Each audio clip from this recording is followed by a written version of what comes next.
Hello, everyone. I'm your host, Ethan, and today I'm going to be talking to you about the top 5 worst ways to die according to science.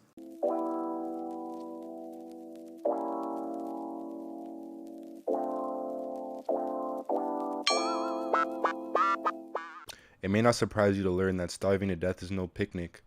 It's actually relatively difficult to starve to death and is in no way a quick end. Your body has evolved over millions of years to weather periods of feast and famine, and will make adjustments accordingly if the food stops rolling in. To a certain point, anyway. We all know from Dieting 101 that when faced with a starvation, your body will burn through its fat stores for energy. But once that runs out, it will go for the muscle tissue, but eventually it's going to run out of options. The extreme lack of vitamins and minerals will likely lead to a severely weakened immune system. If an infection doesn't kill you, then you face a period of extreme fatigue and illness due to insufficient electrolytes, followed by cardiac arrest as a result of tissue degradation. Basically, your body starts metabolizing your own heart. Yikes. Well, now, let's take a look at the dark world of capital punishment. But let's not lose our heads. It is said that after decapitation, the head can sometimes remain conscious for a short time afterwards. Horrifying, this is probably true. The question is how long? One detailed report from a doctor claims that he spoke to a man right after decapitation.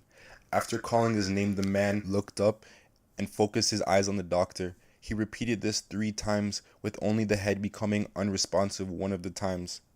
Scientists say that our brains are active for 3 to 5 seconds after decapitation.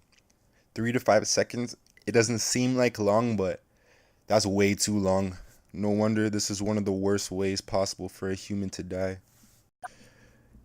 The United States reinstated the death penalty in 1976 and has executed almost 1,500 criminals since then. Regardless of how barbaric you consider the practice to be, people tend to agree that our methods are much more humane than our messy decapitation and hanging that used to go on. Let's have a pat on the back for being so clever and moral. However, this might not actually be true. It's now thought that most common method of execution, the lethal injection, could actually be much more cruel and painful than it looks. There are 3 elements to a lethal injection. The first one renders you unconscious. The second one paralyzes you. And the third one is to kill you. The only problem is this whole process is unregulated. It is thought that many convicts are given a low dose of painkillers, often way too low. The highest dose administered is only 2 times the lethal dose for a small animal. This means that they might be paralyzed, but they're still semi-conscious, as the other 2 ingredients slowly suffocate them and stop their heart beating. This process of which is extremely painful. Eyewitness reports have included instances in which inmates groan, wither, and even attempt to sit up during the procedure. Despite what the movies may have told you, exposure to radiation is much more likely to result in a long, agonizing death than superpowers. The severity of the symptoms depends on the dose and the type of radiation. Small doses will bring about nausea, headaches, vomiting, fevers, and rashes. Slightly higher doses will start to rip apart your cells, causing blood cells to burst and die. This means a weakened immune system. At extreme doses, the skin becomes red and blistered and begins to slide off.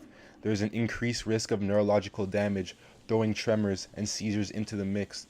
The headaches and vomiting become debilitating, intense, and tremendous, as blood and bone marrow transfusions will be ineffective. You're almost certain to die at this point. With the last thing on our list, SCAFism. Now trust me, you do not want to die this way. The victim will be put inside of an empty tree trunk, and another tree trunk will be placed on top.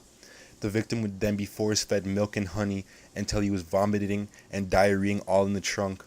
And then on top of that, they poured more milk and honey inside of the log. At this point, many insects will be attracted to this. All the insects go inside and start feeding on the victim. The combination of feces, milk, and honey attracts many bugs, and the victim would be left in there until they were pronounced dead.